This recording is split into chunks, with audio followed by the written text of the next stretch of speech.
Assalamualaikum warahmatullahi wabarakatuh.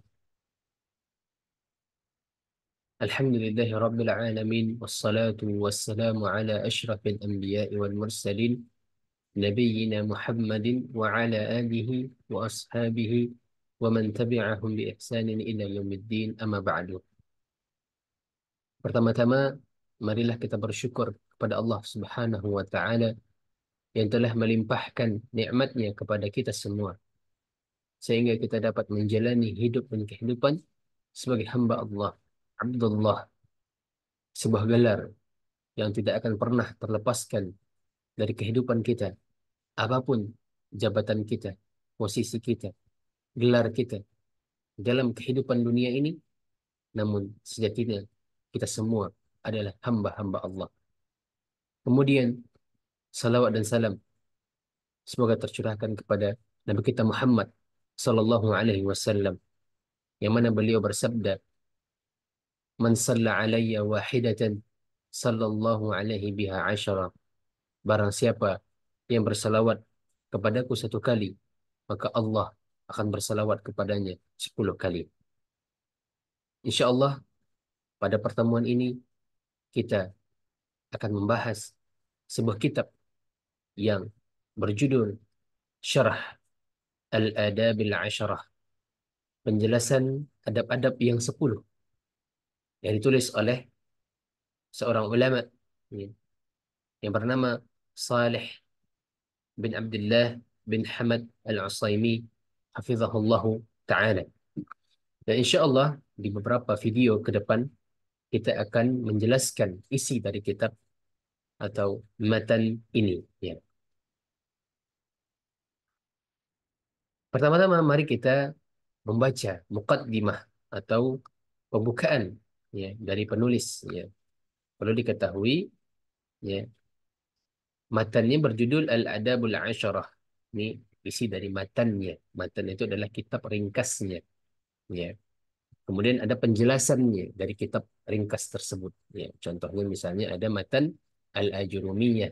Ya. Nah, ini kitab ringkasnya yang yang berisi penjelasan tentang ilmu nahu. Ya. Maka ada penjelasan dari matan al-Ajurumiyah ini seperti At-Tuhfatus Saniyah, ya. Kemudian At-Tawdihatul Jaliyah, kemudian ya Al-Mumti' fi Syarh al-Ajurumiyah dan seterusnya. Ya. Banyak sekali syarah-syarah atau penjelasan dari matan al-Ajurumiyah ini. Ya. Para ulama menuliskan sebuah kitab di sebuah cabang ilmu, kemudian ulama-ulama yang lain dan ulama-ulama yang setelahnya menjelaskan isi dari kitab tersebut. Ya. Nah, ini matan ini ditulis oleh Syekh Shalih Al-Utsaimin dan juga penjelasannya beliau yang menjelaskan sendiri. Ya.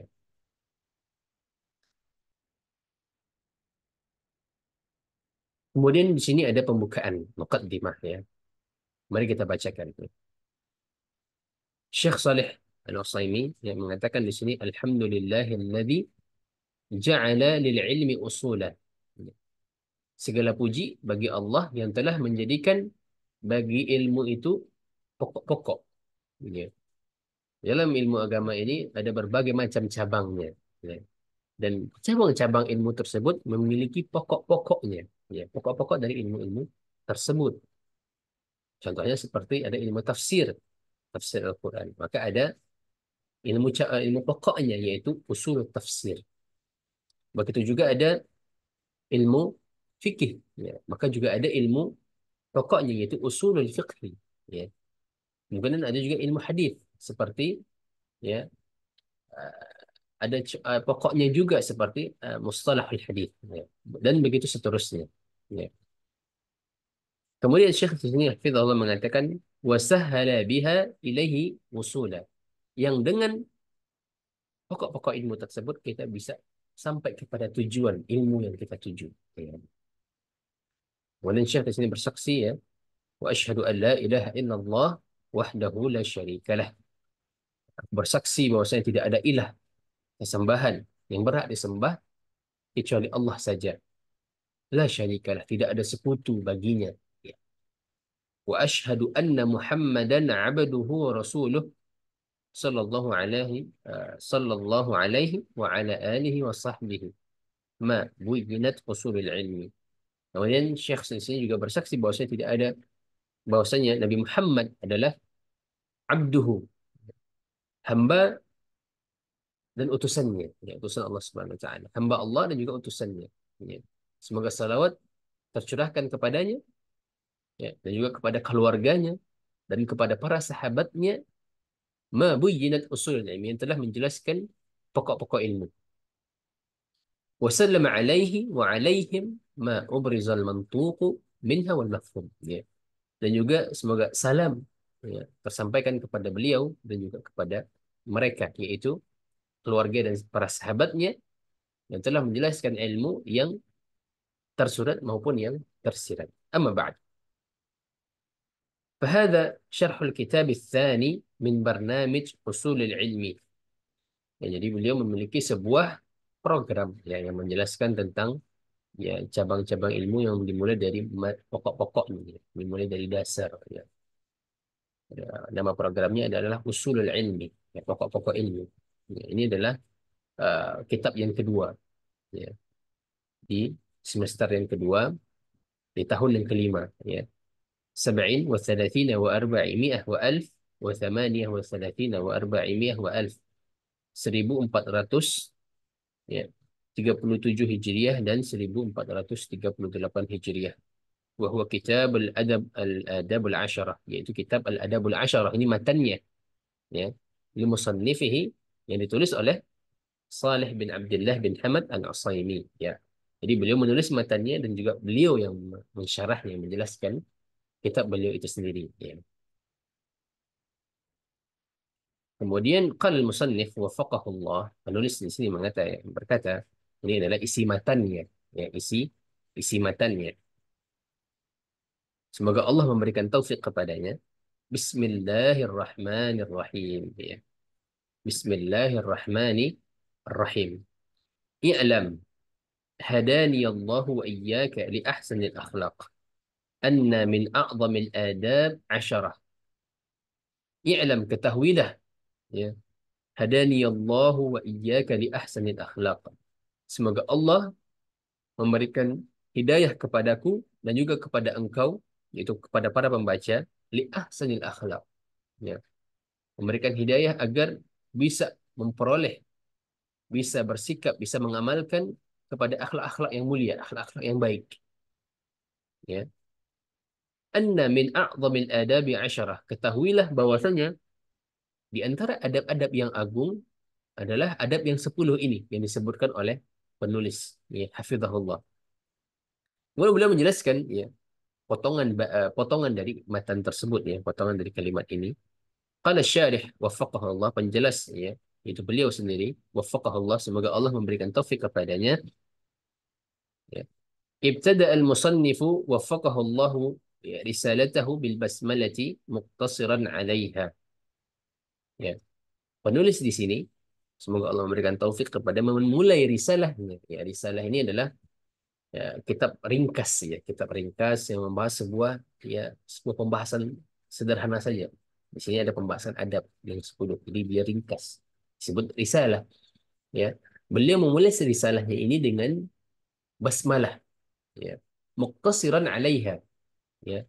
Beliau mencukupkan dengan menyebutkan basmalah saja, tanpa menyebutkan apa alhamdulillah wassalatu wassalamu ala rasulillah dan seterusnya, tanpa menyebutkan apa hamdalah, pujian kepada Allah dan juga salawat kepada Nabi Muhammad SAW.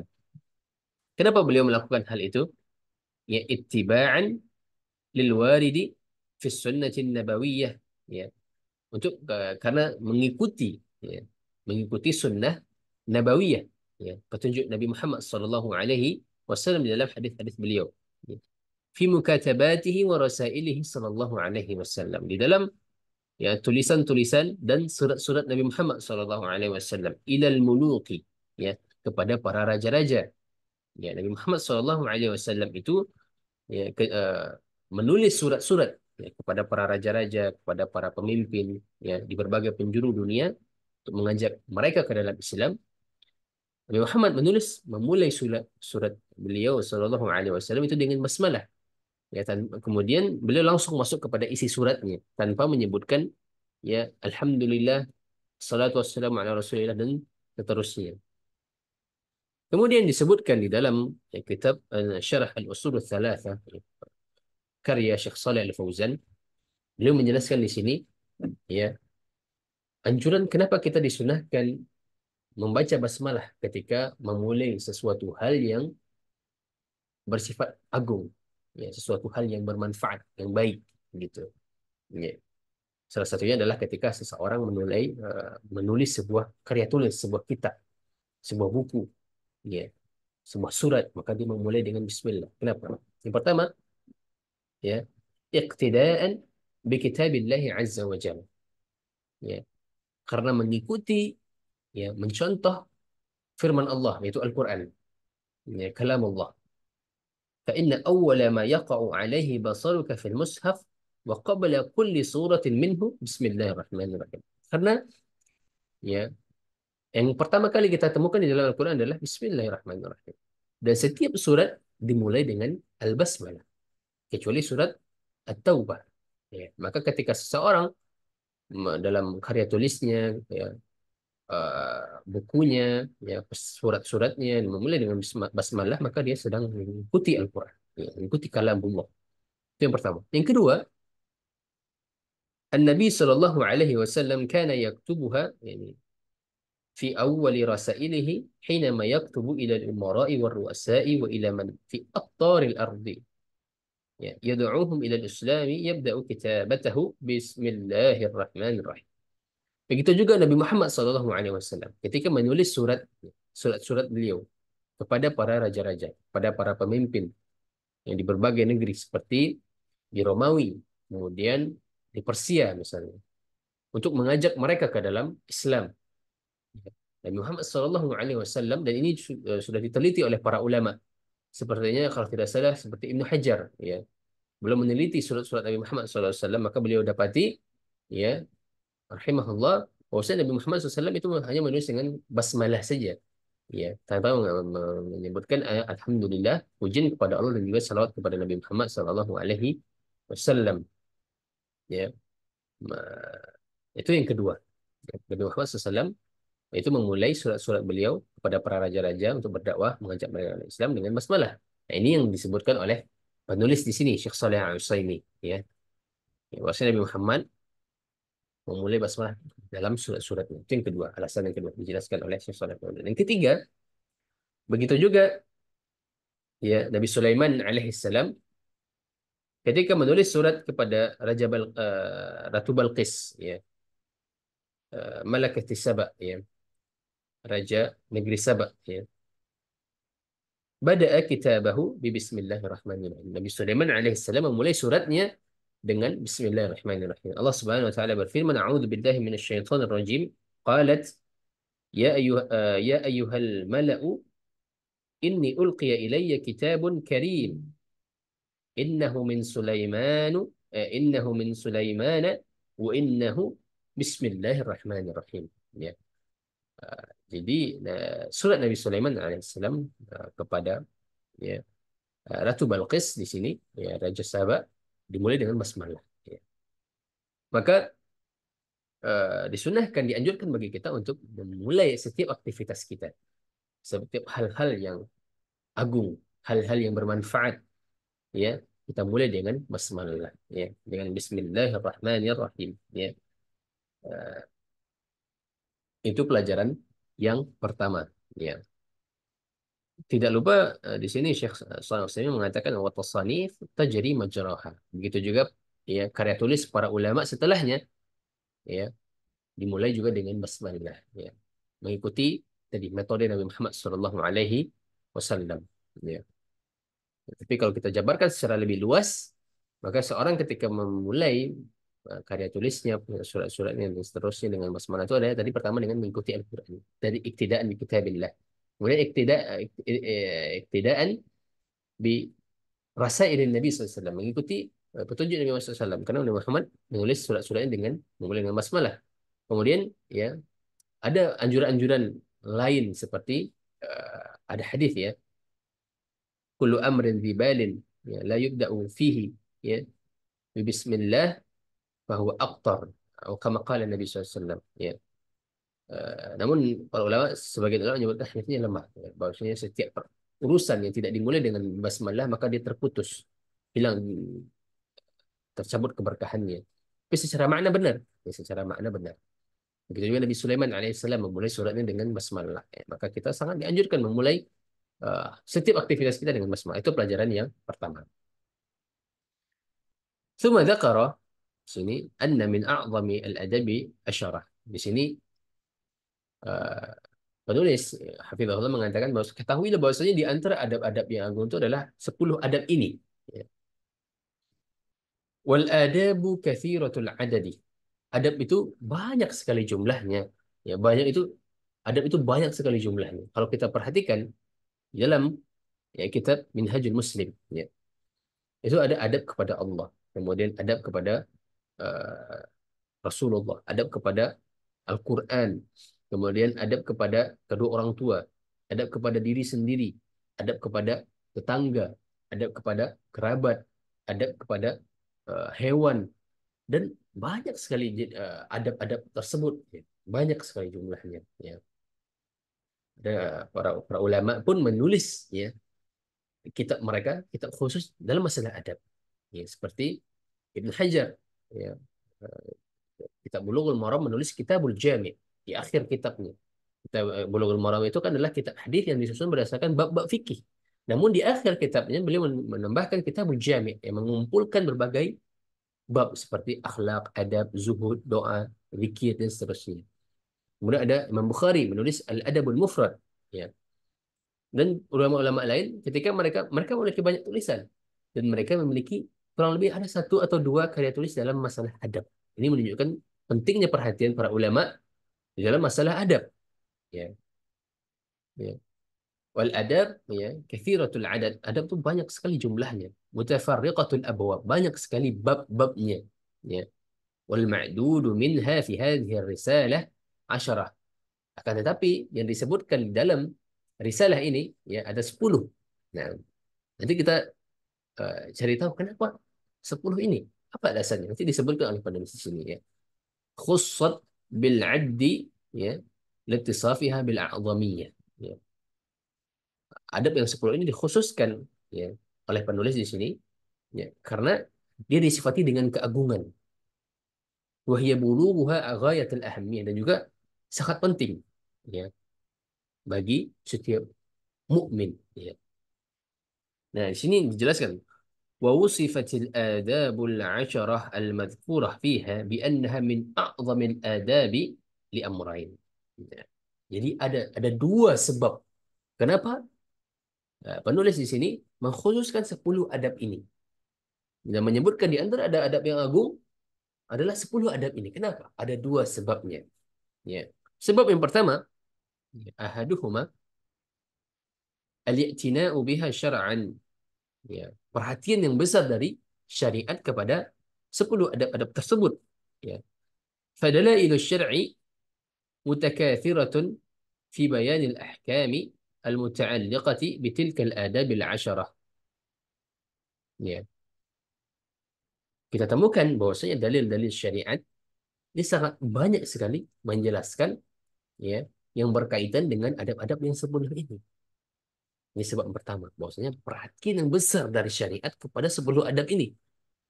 Ya, itu alasan yang pertama. Alasan yang kedua, kathratu wuqu'iha wa isti'maliha 'urfan. Ya, karena dia sangat banyak sekali, sangat sering sekali bersinggungan ya, bersinggungan dengan kehidupan kita. Sangat sering kali kita gunakan. Ya, nanti kita akan bahas ada adab yang pertama tentang adab salam, kemudian nanti ada juga adab tentang bersin, adab tentang menguap, adab tentang makan.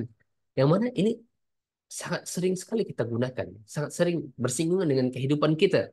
Ya, فإن من الجار بين الناس اتباع هذه الآداب لكثرة رواج ما يتعلق بها من الأحوال في يوم أحدهم وليلته.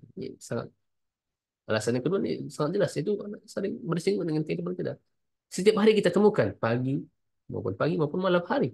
Ya, ya itu dua sebabnya tadi. Perhatian yang besar dari syariat kepada uh, 10 adab tersebut. Yang kedua karena 10 adab ini sangat sering kita temui dalam kehidupan kita, kita dapat dalam kehidupan kita.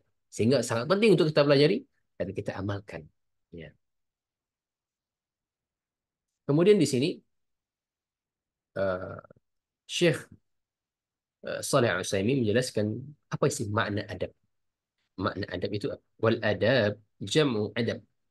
Ya, judul kitabnya Al-Adabul Asyarah. Al-Adab itu sendiri adalah jamak dari adab. Adabun jamaknya apa? Adabun. Ya. Apa pengertian adab? Wahwa ma humida syara'an wa 'urfan.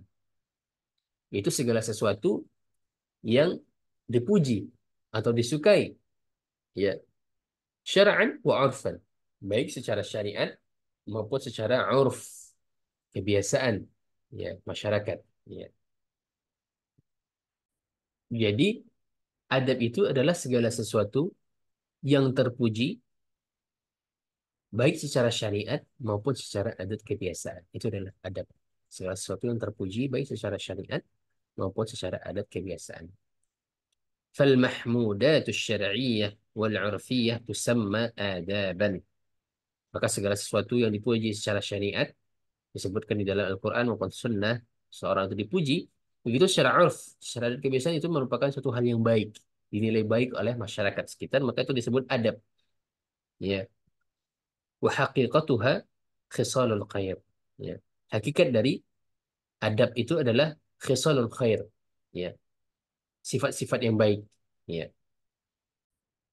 Nah, wa yusamma al-muttahalli biha muaddaban. Ya, orang-orang yang mengamalkan adab-adab ini, ya, dia disebut sebagai muaddab, orang yang beradab. Ya. Wa yusafu bi annahu, dan juga dia disifati sebagai seorang yang apa? Zu adab, orang yang memiliki adab. Ya. Orang-orang yang mengamalkan adab disebut sebagai orang yang beradab atau orang yang memiliki adab. Ya. Wa wajhu na'tihi bidzalik, ya, kenapa dia disebutkan sebagai orang yang beradab atau orang yang memiliki adab? Kenapa? Ijtima'u khisalil khairi fihi. Karena berkumpulnya sifat-sifat kebaikan pada dirinya. Mungkin seorang orang itu 100% tidak mungkin baik, ya, secara sempurna. Tapi mayoritas hidupnya 80%-nya baik. Punya adab-adab yang baik. Dia memiliki sifat-sifat kebaikan dalam dirinya. Maka orang yang seperti ini bisa kita sifati dengan orang yang beradab atau orang yang memiliki adab. Nah, Dzakarahu Ibnu Qayyim fi Madarijus Salikin. Ini disebutkan oleh Ibnu Qayyim rahimahullah di dalam kitabnya Madarijus Salikin. Nah, kemudian kita masuk ke apa sih timbangan ketika kita ingin menilai bahwasanya hal tersebut adalah adab yang baik. Apa sih timbangannya? Apa sih parameternya? Mi'yarnya apa? Nah, di sini dikatakan wal aslul wathiq alladhi tubna alaihi al-adab amran. Dua hal, ada dua timbangannya. Bagaimana kita menilai, oh ini ada adab yang baik. Oh ini bukan adab yang baik. Yang pertama adalah al-ahkamus syar'iyyah. Hukum-hukum syariat. Ya, hukum-hukum syariat. Maksudnya apabila syariat menilai itu adalah hal yang baik, maka itu adalah hal yang baik. Itu termasuk adab yang baik. Apabila syariat, ya, hukum-hukum syariat menilai bahwa itu tidak baik, itu adab yang buruk, maka, ya, itulah timbangan kita. Kita melihat dari hukum-hukum syariat. Itu yang pertama. Yang kedua adalah al-a'raf al-mar'iyah. Ya, adat-adat kebiasaan yang tumbuh atau berkembang umat Islam di atasnya. Ya. Fataratan yustamaddul adab min dalil syar'i. Maka terkadang adab itu diambil dari mana? Dari dalil syariat. Wataratan yustamaddul adab min da'il urf. Dan terkadang adab itu diambil dari apa? Bersumber dari adat kebiasaan. Ya. Karena memang kebiasaan kehidupan manusia itu memang dinilai baik, meskipun tidak ada penjelasannya di dalam syariat. Tapi disepakati dan tidak bertentangan dengan syariat Islam. Jadi ini dua timbangan yang dimana kita menilai apakah itu adab yang baik atau tidak dengan dua timbangan ini. Hukum syariat dan adat kebiasaan yang tidak menyelisih syariat, yang bertumbuh dan berkembang umat Islam di atasnya. والنزع، ya, من هذين الموردين هو أصفى الموارد في تعيين الأدب. Ini adalah timbangan terbaik dalam menilai adab-adab. Bayani ma yata'allaqu biha, dan hal-hal yang menjelaskan terhadap hal tersebut. Ya. Jadi sekarang ini ada banyak orang-orang yang menilai, oh ini adab yang baik. Mana sumbernya? Oh ini dibuat oleh orang-orang Arab, orang-orang Arab, orang-orang Afwan, orang-orang Barat. Oh, padahal itu tidak ada di dalam syariat, tidak ada penjelasannya seperti itu. Nah, jadi kita sebagai seorang mukmin, timbangan kita apa? Hukum-hukum syariat. Yang kedua, adat kebiasaan yang tumbuh di atasnya umat Islam. Nah, wahuma sabiqani lima akabba alaihi nas bi akhiratin, ya, mimma istahsanuhu min ta'alif ahli syarqi wal gharb awil gharb min ghairi muslimin. Ya. Ini telah mendahului, ya, dari berbagai apa yang dinilai baik atau yang ditulis, dielu-elukan oleh orang-orang, orang-orang timur kah, orang-orang barat kah, ya, orang-orang non muslim, ya. Mereka menamai dengan apa? Wasammuhu, ya, burtukulan, ya, wa iti iti kita, ya. Mereka sebutnya kalau bahasa kita protokol, ya, protokol dan juga etika, ya. Ghairi dzalika min al-asma' allati ja'aluha lahu, atau nama-nama yang lain yang mereka sematkan kepada adab-adab tersebut. Mereka namain etika, mereka sebutkan protokol, ya. فإنما يوجد في الدلائل الشرعية والأعراف المرعية التي نشأت عليها هذه الأمة الإسلامية أرفع وأعلى مما يوجد في غيرها. Maka apa yang ada dalam syariat kita, dalil-dalil dari Al-Quran dan Sunnah, dan juga adat kebiasaan yang tumbuh di atasnya umat Islam ini, itu jauh lebih tinggi dan lebih mulia dari apa yang dibuat oleh orang-orang Barat tersebut. Apalah nama yang mereka sematkan pada hal tersebut. Ya, mungkin di antara adab mereka, maksudnya orang itu tidak pakai jilbab misalnya dalam bekerja, misalnya, atau perempuan itu harus bekerja. Ini bukan adab, bukan adab Islam. Timbangannya salah. Ya, wanita tuh hukum asalnya mereka menetap di rumah. Waqarna fi buyutikun. Ya, tidak bertabarruj. Ya. Oh, dalam etika mereka perempuan tuh harus bermake up, tampilannya menarik. Nah, ini timbangan yang salah. Nah, tahqiqun bi al-mutahallina bil ilm an yatahaqqaqu fi babil adabi amrayn. Maka orang yang mengatakan dirinya adalah seorang penuntut ilmu, ketika menilai satu hal itu baik dalam masalah adab, ya. Dan juga selainnya, yaitu dengan dua timbangan ini, ya. Yang pertama, ya, an yakuna mawriduhum fi ma'rifatil adab huwa syar'ul qawim wal 'urful mustaqim. Ya, seorang penuntut ilmu dalam masalah adab yang pertama, dia menilai adab itu baik atau tidak dari adab, dari hukum-hukum syariat, dan juga yang kedua dari adat kebiasaan yang tumbuh di atasnya umat Islam ini. Karena itu semuanya fafihima, ya, ghaniyatun amma siwahuma, ya. Karena di dalam dua hal tersebut sudah mencukupkan dari selainnya. Itu yang hal yang pertama, penuntut ilmu. Timbangannya apa? Bagaimana dia tahu bahwa itu adab yang baik atau tidak? Yang kedua, an yamtathilu tilkal adab wa yatahaqqaqu biha. Kemudian tidak cukup sekadar mengetahui, oh ini adab yang baik. Maksudnya seorang muslim itu disunahkan memulai salam, kemudian menjawab salam. Atau ketika bersin mengucapkan, memuji Allah, mengatakan Alhamdulillah. Kemudian apabila mendengar saudara yang mengatakan hal bersin, kemudian mengatakan Alhamdulillah, dia mendoakan dengan yarhamukallah. Begitu juga nanti orang yang bersin menjawab dengan yuhdikumullah wa yuslihu balakum. Dia sudah tahu. Apakah sudah cukup sampai di sini? Dia tahu bahwa itu adalah merupakan adab Islam yang baik? Tidak cukup. Masuk dia kedua, wal akhir, yang kedua.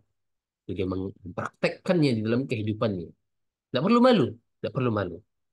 Fa'innahum awlal khalqi bi an yakunu ahla adab. Maka penuntut ilmu ini adalah orang yang paling berhak mengamalkan adab-adab yang telah dia pelajari. Akan tetapi kita temukan di lapangan, para penuntut ilmu ini, kita temui mereka orang yang paling jauh dari adab-adab yang telah mereka pelajari itu. Maka orang-orang awam, terkadang di berbagai hal, mereka jauh lebih beradab. Ya. Ini ya lil asaf syadid. Ini sangat disayangkan sekali. Ya. Mereka itu masih jauh dari adab-adab seorang penuntut ilmu. Ya. Fa inna safwatal khalqi Muhammad, ya, sallallahu alaihi wasallam kana akmalan nasi adaban. Ya, makhluk yang paling mulia, yang paling suci, ya, terbaik yaitu Nabi Muhammad SAW adalah orang yang paling sempurna secara adabnya. Wasyari'una fi talabi mirathihi min al-ilmi hariyun bihim an yaqtadu bihi fayatahallau bihadihi wa khuluqihi wa adabihi sallallahu alaihi wasallam. Maka orang-orang yang ingin mewarisi apa yang telah diwariskan oleh Nabi Muhammad sallallahu alaihi wasallam dari ilmu, maka pantaslah bagi dia untuk mengikuti beliau, ya, bihadi dengan petunjuknya, wa khuluqihi dan akhlaknya, wa adabihi dan adabnya sallallahu alaihi wasallam. Tidak cukup seorang itu tahu, oh dia sudah bisa menimbang ini adalah adab yang baik atau tidak, tapi kemudian dia tidak mengamalkannya, apalah artinya? Ya. Al-ilmu bila amal kasihabin bila watar. Ilmu tanpa amalan seperti, ya, awan tanpa hujan. Wa syajaran bila thamar, atau seperti pohon tanpa, ya, yang tidak memiliki buah. Tidak ada artinya. Ya. Maka inilah, ya, pelajarannya sebelum kita masuk kepada adab yang pertama. Kurang lebih pada pertemuan kali ini, pada video kali ini, kita menjelaskan, kita mengenalkan kitab ini, ya, kitab Syarah Al-Adab Al-Asyarah, matan yang ditulis oleh Syekh Saleh Al-Utsaimin, begitu juga penjelasannya, yang mana kitab ini termasuk dari salah satu kitab yang dibahas dalam program, ya, program mengajar beliau, halaqah beliau, ya, kitab Adab Al-Adab Al-Asyarah. Kemudian kita juga eh, mengenalkan tentang pembahasan tentang basmalah, keutamaan memulai setiap permasalahan, setiap aktivitas kita dengan basmalah. Itu juga dalam karya tulis, penulisan buku, kitab, dan seterusnya. Ya. Kemudian kita juga mengambil pelajaran tadi, kenapa, ya, penulis di sini mengkhususkan 10 adab ini. Ada dua sebabnya, yaitu karena perhatian yang besar dari syariat kita, daripada agama Islam kepada 10 adab-adab ini. Yaitu yang pertama. Yang kedua adalah karena dia sering bersinggungan dalam kehidupan kita. Sering kita gunakan, sering bertemu, sering kita dapati, sering kita gunakan dalam kehidupan kita. Itulah dua sebab. Ya. Kenapa penulis mengkhususkan 10 adab yang penting, wajib kita ketahui dan kita amalkan dalam kehidupan kita. Kemudian kita membahas tentang apa sih pengertian adab, dan kemudian dari mana kita mengambil adab, menimbang adab itu, apa timbangannya. Ya. Maka seorang penuntut ilmu tadi, ya, wajib baginya dua hal. Dia mengambil adab itu dari dalil syariat dan juga adat kebiasaan yang tumbuh di atasnya umat Islam ini. Kemudian yang kedua, dia mengamalkannya di dalam kehidupan. Semoga bermanfaat. Jazakumullahu khairan wa barakallahu fikum. Wassalamualaikum warahmatullahi wabarakatuh.